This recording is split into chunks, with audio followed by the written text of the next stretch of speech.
شام 5 مارس سال 2024 تخمینا ساعت 19:20 راننده ماشین تمغه مرسدس بنز خولف اکبرشاه سال تولد 1998 ساکن شهر ترسونزاده هنگام حرکت در شورای دوشنبه ترسونزاده در حدود جماعت دهات قرطاق از عهده اداره وسطای نقلیاتش نبر آمده با قسمت پیش ماشین پیادهگرد تورایف طالب سال تولد 1959 ساکن امین شهر را پخش نموده است. در نتیجه پیادهگرد تورایف جراحات گوناگون جسمانی برداشته در جای حادثه به هلاکت رسیده است. خالف حرکت خطرناک را دوام داده به ماشین تمغه اوپل زفیره تحت اداره رحیموف نجمیدین سال تولد 1998 ساکن شهر ترسونزاده برخورده است. اوهید به این حادثه تفتیشات ادامه دارد.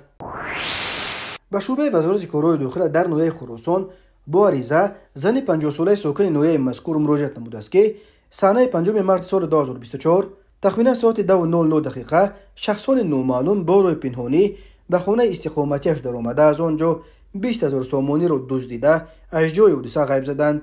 هنگام گذراندن چاره‌بینی اپراتیوی جستجویی از جانب کارمندان میلیسیا معاین کرده شد که جنایت مذکور نابالغان 15، 13 و 14 ساله ساکنان امین نویه صادر نمودند.